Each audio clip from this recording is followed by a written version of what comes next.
नमस्कार, आप देख रहे हैं प्रदेश का सबसे भरोसेमंद news channel India news Madhya Pradesh Chhattisgarh और मैं हूं आपके साथ आयुष चित्रांश। बड़ी बहस में आप सभी का स्वागत है। आज महात्मा गांधी ने देश को स्वतंत्रता दिलाने के लिए जो पदयात्रा की थी, लेकिन छत्तीसगढ़ में इन दिनों पदयात्रा एक दूसरे पर आरोप प्रत्यारोप और एक दूसरे को नीचा दिखाने के लिए की जा रही है। इस पर आज हम चर्चा करने वाले हैं, क्योंकि छत्तीसगढ़ में इन दिनों पदयात्रा वर्सेस पदयात्रा का मौसम बना हुआ है।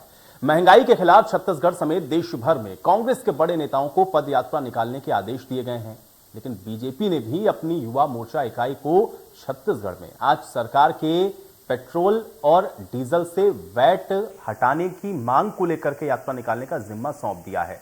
अब इसमें सैकड़ों कार्यकर्ताओं ने रायपुर के मरीन ड्राइव से घड़ी चौक तक पदयात्रा निकाली है, लेकिन इसमें बड़ी बात यह है कि यात्रा से जनता का इसमें कहीं कोई सरोकार नहीं है। आज इसी मुद्दे पर हम चर्चा करेंगे, लेकिन उससे पहले आइए आपको सुनवाते हैं कि नेताओं का इसको लेकर क्या कुछ कहना है। तो ये भी हम आपको सुनवाएंगे, लेकिन जिस तरह से पदयात्रा निकाली जा रही है और खासतौर से जो वैट है उसको कम करने को लेकर के, ये अपने आप में बेहद अहम है और बेहद दिलचस्प है, क्योंकि एक तरफ आप देख रहे हैं कि पूरे देश के अंदर आप बढ़ते हुए डीजल और पेट्रोल के जो दाम है उनको लेकर के लगातार जो सवाल है वो खड़े किए जा रहे हैं। कांग्रेस इसको लेकर के तमाम जगहों पर आप देख रहे हैं कि प्रदर्शन कर रही है, लेकिन जहां पर सत्ताधारी पार्टी कांग्रेस है वहां पर बीजेपी की तरफ से प्लान बनाया गया है, जिसमें वैट को लेकर के छत्तीसगढ़ के अंदर आज ये पदयात्रा निकाली गई है। महंगाई के खिलाफ में सारे लोग हैं। एक तरफ लगातार देश में ग्रस्त है, बेरोजगारी बढ़ती जा रही है। केंद्र सरकार की गलत नीतियों के कारण से, चाहे रसोई गैस की वृद्धि की बात हो, चाहे पेट्रोल और डीजल की वृद्धि की बात हो, इससे आम जनता बहुत परेशान है। और जो डीजल और पेट्रोल में यूपीए के समय में पेट्रोल में 9 रुपये की एक्साइज ड्यूटी लगता था और डीजल में 3.56 एक्साइज ड्यूटी था। आज बढ़ के 30 और 32 रुपया हो गया है और मात्र उसमें 5 और 10 रुपये की कटौती की गई है। ये ऊँट के मुँह में जीरा है। इसे तो यूपीए सरकार के समय जब ये लोग खुद विरोध करते थे कि डीजल पेट्रोल के भाव कम करो, तो कम से कम उस दर पे तो ले आए। यदि यूपीए के सरकार के समय में पेट्रोल और डीजल में जो एक्साइज ड्यूटी है वो उसी स्तर पे ले आए और शेष जो लगाए हैं उसको खत्म कर दे, तो निश्चित रूप से महंगाई की जो मार आम जनता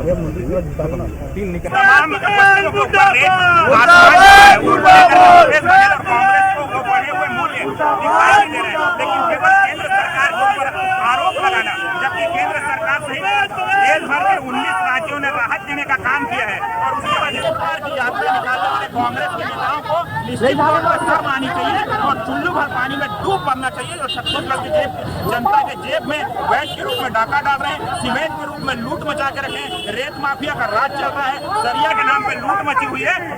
नेताओं के बाद यदि यात्रा निकालते हैं तो निश्चित तौर पर प्रायश्चित यात्रा निकालनी चाहिए और राहुल गांधी जी को बुलाना चाहिए, घर घर में जाकर के क्षमा याचना करनी चाहिए। के नेतृत्व में आदरणीय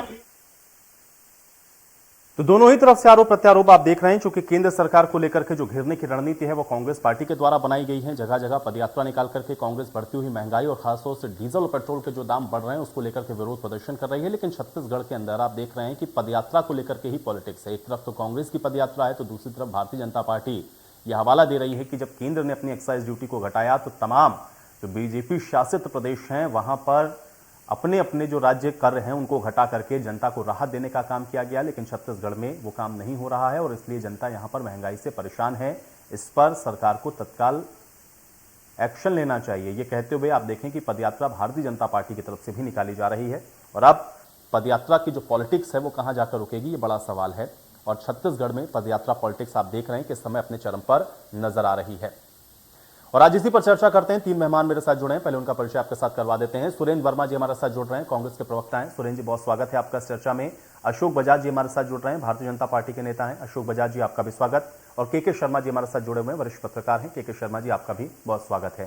सुरेंद्र जी, सबसे पहले आपसे ही मैं चर्चा की शुरुआत करना चाहूंगा, क्योंकि बढ़ती हुई महंगाई को लेकर के कांग्रेस लगातार विरोध प्रदर्शन कर रही है, लेकिन छत्तीसगढ़ में हम लोग देख रहे हैं कि भारतीय जनता पार्टी भी कह रही है कि आप अपना जो स्टेट का टैक्स है वो कम नहीं कर रहे हैं। महंगाई की जो बात आप कम करने की करते हैं उसमें सरकार का जो योगदान होना चाहिए, प्रदेश सरकार का, उसको आप लोग नहीं निभा पा रहे हैं। मैं चाह रहा हूं कि इस पर आप रिएक्ट करें सुरेंद्र जी। बहुत ही सम्माननीय नेता है अशोक बजाज जी और वरिष्ठ पत्रकार हैं के शर्मा जी।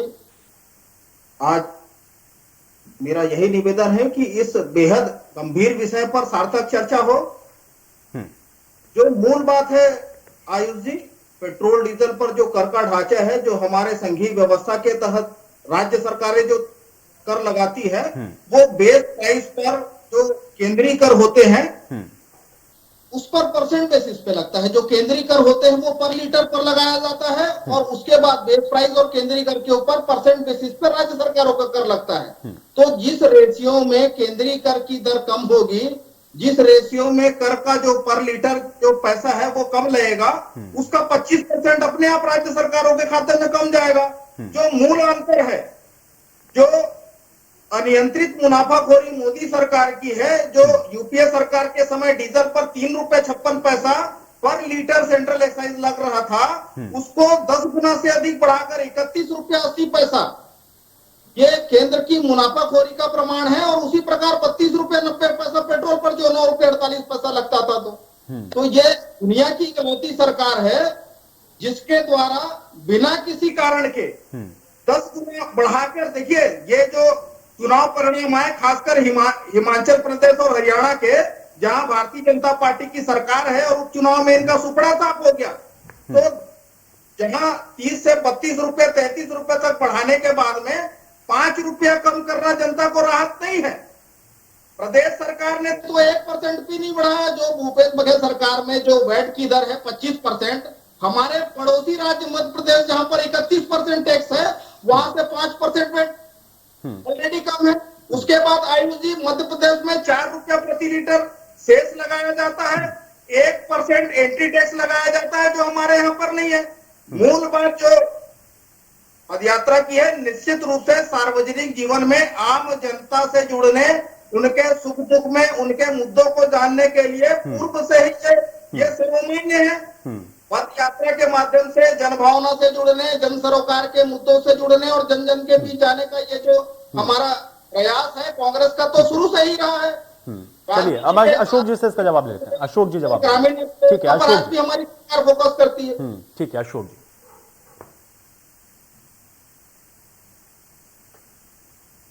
अशोक जी अपना माइक एक बार अनम्यूट करें आप।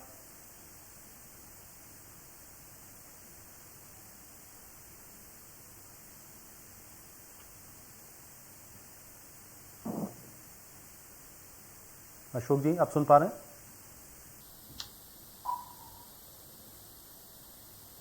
चलिए अशोक जी, कुछ तकनीकी समस्या, आपकी ऑडियो मुझ तक नहीं आ रही, मैं दोबारा आपके पास वापस आता हूं। मैं उतनी देर में केके शर्मा जी का एक रिएक्शन लेता हूं। केके शर्मा जी, दोनों तरफ से पदयात्रा हो रही, पदयात्रा मतलब पदयात्रा पॉलिटिक्स के तौर पर हम लोग इसको देख सकते हैं। एक वरिष्ठ पत्रकार होने के नाते आप इसका आकलन कैसे करेंगे, या सुरेंद्र जी ने जो बात कही आप उससे कितना इत्तेफाक रखेंगे?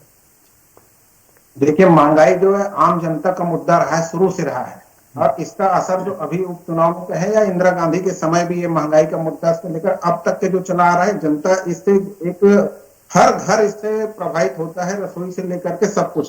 अब बात यह रही है कि राज्य सरकार क्यों नहीं घटा रही। राज्य सरकार यदि 25% अभी ले रहा है, तो छत्तीसगढ़ में ऐसी स्थिति 2 साल पहले आई थी, जब 16-17 और 17-18 में इस प्रकार के स्थिति निर्मित हुई थी, तो 60% तक आ गया था। क्योंकि पड़ोसी राज्य यदि उड़ीसा में रेट कम होगा और मध्य प्रदेश में कम होगा, तो जो ट्रक आएंगे तो चालक जो है वहां से पेट्रोल लेके या डीजल लेके जो निकलेंगे तो छत्तीसगढ़ को क्रॉस कर देंगे। तो ऐसी स्थिति में राज्य सरकार भी नहीं चाहेगी कि नुकसान हो। दूसरा चीज है, राज्य सरकार की आर्थिक स्थिति अभी इस प्रकार से है, जनता को जितना देना है उनके घोषणा पत्र में आप देख रहे हैं कि 2,500 रुपए धान खरीदी का मुद्दा है, जो बात आ रही है, जो कुछ भी इनके अभी शराबबंदी की बात जो आ रही है, बेरोजगारों को भत्ता देने की बात आ रही है, तो आर्थिक अब 1,000 करोड़ रुपए ऋण लेने की बात अभी आ रही है, 40,000 करोड़ रुपए ऋण को लेकर भाजपा पहले की आक्रामक तेवर में। तो कुल मिला के आर्थिक स्थिति में देखो, छत्तीसगढ़ में अभी चुनाव की स्थिति नहीं है। मेन बात है सरकार अच्छे से संचालन की जहां तक बात है, तो वहां पे राजस्व को लेकर के छत्तीसगढ़ सरकार फिलहाल अभी मुख्यमंत्री का जो रवैया दिख रहा है उसमें कहीं ये नहीं दिख रहा है कि अभी रेट यहाँ पे छत्तीसगढ़ में वेट टैक्स कम हो जाएगा। इसके अतिरिक्त जीएसटी 18% लग रहा है, और कृषि सेस जो केंद्र ने लगाया है, तो वो तो अलग से एक्साइज ड्यूटी को कम करके कृषि पर सेस जो लगाया है, इससे किसानों की ओर ध्यान छत्तीसगढ़ सरकार नहीं खींचा है। छत्तीसगढ़ में कांग्रेस ने जो अपने घोषणा पत्र में किसान को प्रमुखता से लिया है, वो अब देश स्तर पर आ रहा है, जिसके हम लोग देख रहे हैं कि इसमें सेस जो कृषि सेस लगा हुआ है, किसानों को लाभ देने के लिए 6,000 रुपए जो उनको दे रहे हैं केंद्र सरकार की ओर से। तो कुल मिलाकर के महंगाई को लेकर जो आज जो मोटरसाइकिल खींचने का काम भाजपा ही कर रहे हैं, तो अभी जो 5 और 10 रुपया जो इनकी एक्साइज ड्यूटी केंद्र सरकार ने कम की, उसका असर एक थोड़ा से अवसर मिला है भाजपा को कुछ कर दिखाने का, तो राज्य सरकार के ऊपर, कांग्रेस के ऊपर कहीं ये जनता को ये बताने का प्रयास है कि हम कम कर रहे हैं, कांग्रेस कम नहीं कर रही है। लेकिन जनता के पास सब कुछ उजागर है। आज यात्री किराए में वृद्धि हो चुकी है। 40% काम किए थे, 25% यात्री किराए में वृद्धि हो चुकी है। इसके अन्य सामानों के जिन्स में जब भी डीजल का वृद्धि होगा तो निश्चित रूप से सभी सामानों के मूल्य वृद्धि होगा, जिसका सामना हर किसी को करना पड़ रहा है। जी अशोक जी, बात रखें अपनी। जी भाई साहब, मैं ये कह रहा था, अभी मैंने वर्मा जी के विचार सुना, क्योंकि शर्मा जी ने बड़े सुलझे हुए ढंग से आप दोनों ने अच्छी बातें रखी है। लेकिन मेरा ये कहना है कि कांग्रेस को अभी पद यात्रा निकालने की क्या जरूरत पड़ी है? आप सत्ता में हैं, आपके पास सारे संसाधन हैं, आप यहाँ महंगाई कम नहीं कर रहे। आज आप देख लीजिए बिजली बिल कितना आ रहा है, लोगों के 2-2, 3-3 हजार अतिरिक्त शुल्क बिजली बिल के रूप में लोगों से लिया जा रहा है। इसके लिए क्या पद यात्रा निकाल रहे हैं क्या? सभी प्रदेशों ने, भारतीय जनता पार्टी शासित राज्यों ने वैट कम कर दिया, लेकिन छत्तीसगढ़ सरकार और कांग्रेस शासित अन्य कई राज्य हैं जिन्होंने अभी तक वैट कम नहीं किया है। अब ये महंगाई का रोना रोते हैं, तो जनता को राहत देने के लिए करना चाहिए ना। 40,000 करोड़ रुपए का कर्जा लेके जिस तरह से बैठे हैं तो और भी कर्जा ले, लेकिन लोगों को तो राहत दे, लोगों को राहत देना चाहिए। ये आज हमारा मुख्य सवाल ये है। और ये जो पद यात्रा कर रहे हैं, किस बात का पश्चाताप कर रहे हैं ये बताएं कि बिजली बिल में अतिरिक्त टैक्स क्यों लिया जा रहा है? आज बिजली बिल के नाम से सारे उपभोक्ता परेशान है। 2-2, 3-3 हजार रुपया, 4-4 हजार रुपया, अब कहीं 10-10 हजार रुपये का अतिरिक्त शुल्क का नोटिस आया है, आज भी कई अखबारों में छपा है। और इसका निराकरण होना चाहिए और इसके लिए कांग्रेस को पद यात्रा निकालना चाहिए। ठीक है, सुरेंद्र जी जवाब दें। आयुष जी, जो माननीय बजाज जी का जो सवाल है, मैं बता दूं कि 400 यूनिट तक तो हमारे प्रदेश में बिजली बिल हाफ का लाभ छत्तीसगढ़ प्रदेश की पूरी जनता को मिल रही है। जहां तक सुरक्षा निधि के संदर्भ में कुछ सवाल आए थे, निश्चित रूप से जिनकी खपत बढ़ी है उनका उस रेशियो में सुरक्षा निधि बढ़ाया गया है। जहां तक बात महंगाई की है, तो आज तमाम अखबारों में यह खबर प्रकाशित हुई है, पिछले माह जो महंगाई दर, जो खुदरा महंगाई दर 10.6% था, थोक महंगाई दर, वो अक्टूबर में 12.54 हो गया। तो ये देश की जनता और छत्तीसगढ़ की जनता इस बात से वाकिफ है कि इसके पीछे मोदी सरकार की मुनाफाखोरी की नीतियां और चंद पूंजीपतियों के मुनाफे पर जो केंद्रित नीतियां हैं। 2014 में जो गैस सिलेंडर 410 रुपए का था, आज वो 990 से ऊपर है। 60 से 70 रुपए का खाद्य तेल 250 से 300 रुपए को छू रहा है। और ये जो मुनाफाखोरी 10 गुना है डीजल और पेट्रोल पे। डीजल में जो मूल्य वृद्धि का जो फर्क है, प्रदेश के किसान और देश के किसान, चाहे छोटा किसान हो या सीमांत किसान हो, सुरेंद्र जी, एक सवाल जो जनता के जहन में आएगा, ठीक है, आपने बहुत सारे उसके पीछे कारण मुझे बताए, लेकिन अगर 19 स्टेट या 19 राज्य ऐसे हैं जो कि कम कर दे रहे हैं, अपने राज्य सरकार की जो भी उनकी कंडीशंस हैं या जितना भी वो कम कर पाए हैं, तो फिर छत्तीसगढ़ सरकार थोड़ी राहत और क्यों नहीं दे सकती है प्रदेशवासियों को? आपके लोकप्रिय चैनल के माध्यम से ये मैं बताना चाहूंगा कि हमारे संवेदनशील मुखिया किसान नेता भूपेश बघेल जी ने बड़े स्पष्ट रूप से कहा कि इनके जुमलों से सरकार नहीं चलती।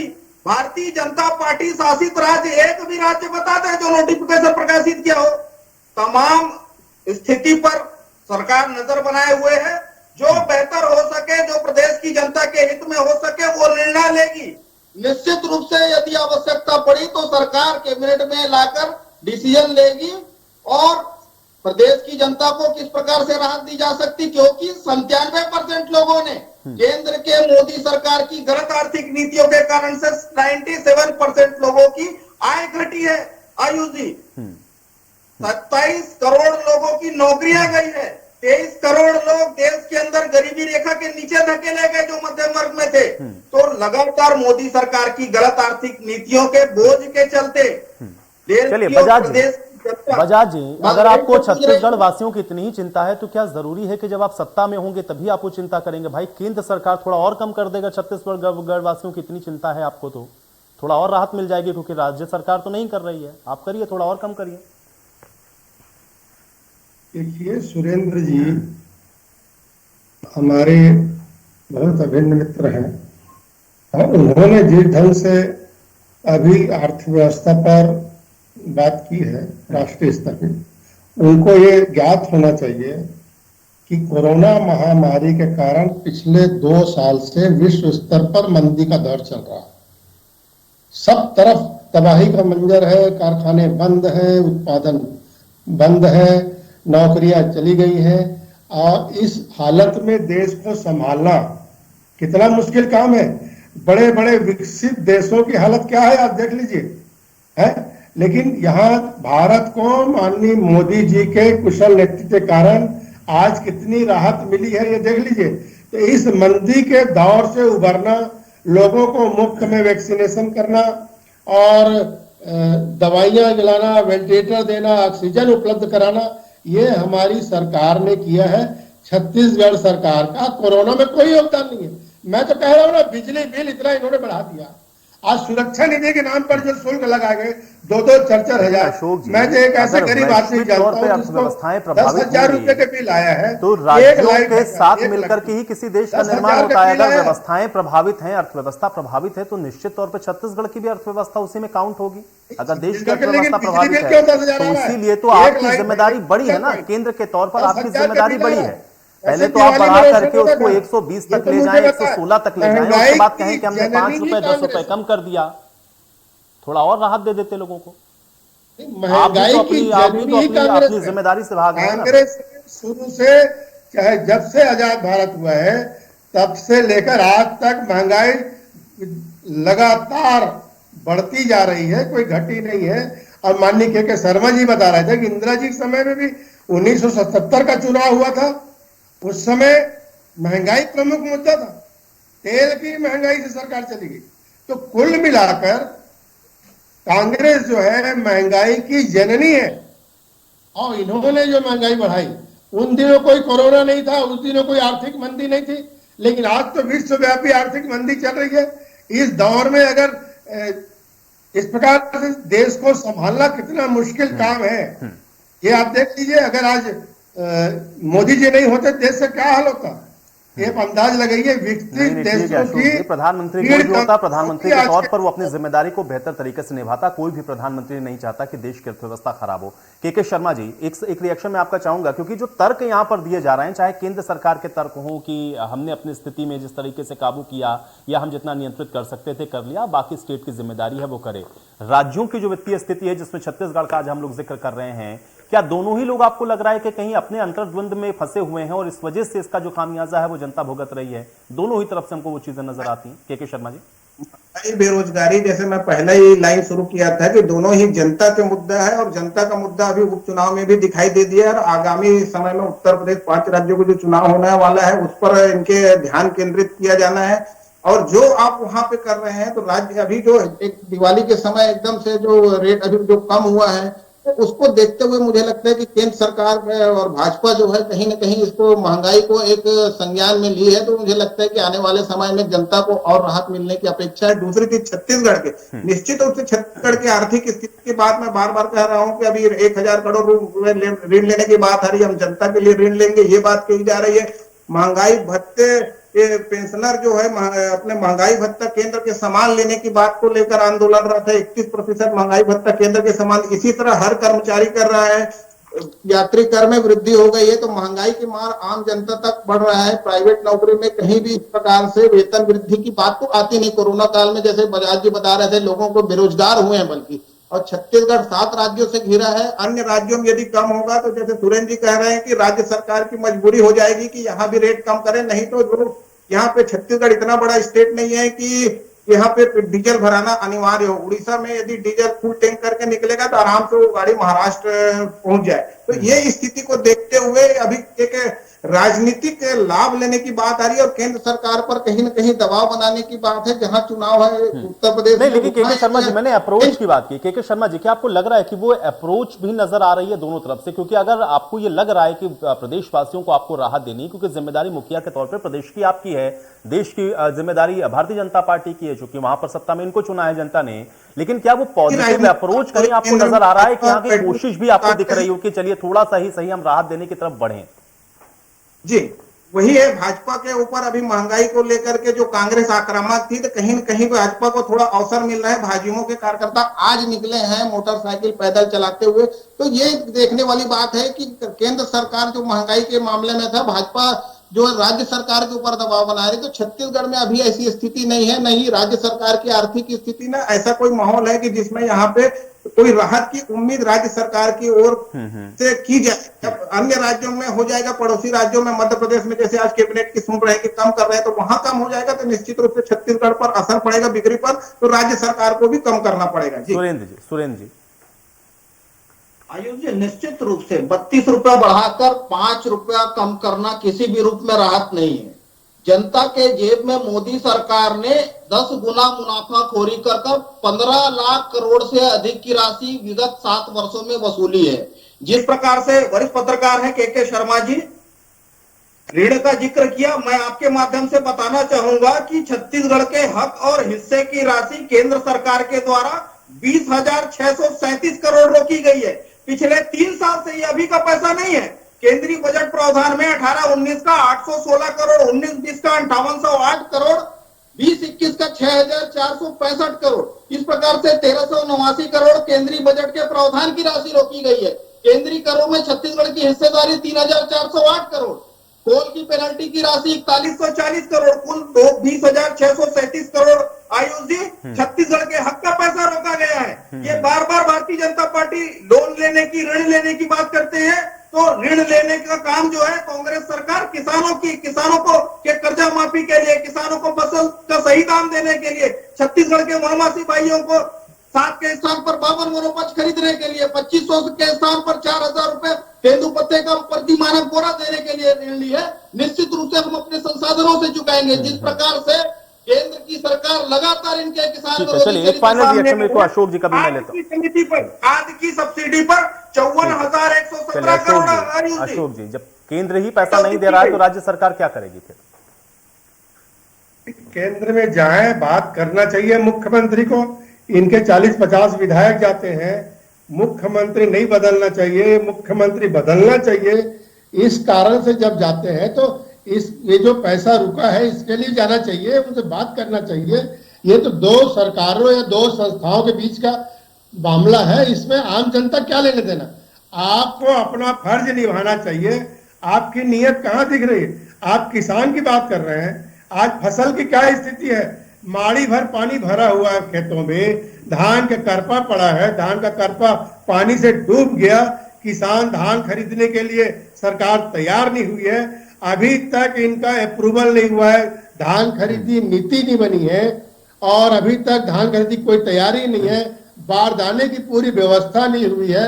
किसानों की फसल की, लेकिन महंगाई से निजात कैसे मिलेगी इसका प्लान तो होना चाहिए। मैं इसी बात के साथ आज की चर्चा यहीं समाप्त करूंगा। बहुत शुक्रिया आप लोगों ने समय निकाला, इस चर्चा का हिस्सा बने। हालांकि ये पदयात्रा पॉलिटिक्स जो चल रही है कहां जाकर रुकेगी ये देखना बहुत महत्वपूर्ण होगा, लेकिन महंगाई पर अंकुश कैसे लगाएगी इसका भी प्लान सरकारों के पास होना चाहिए, क्योंकि जनता राहत की उम्मीद इस समय सरकारों से लगाए हुए है। आज बड़ी बहस में मेरे साथ फिलहाल इतना है।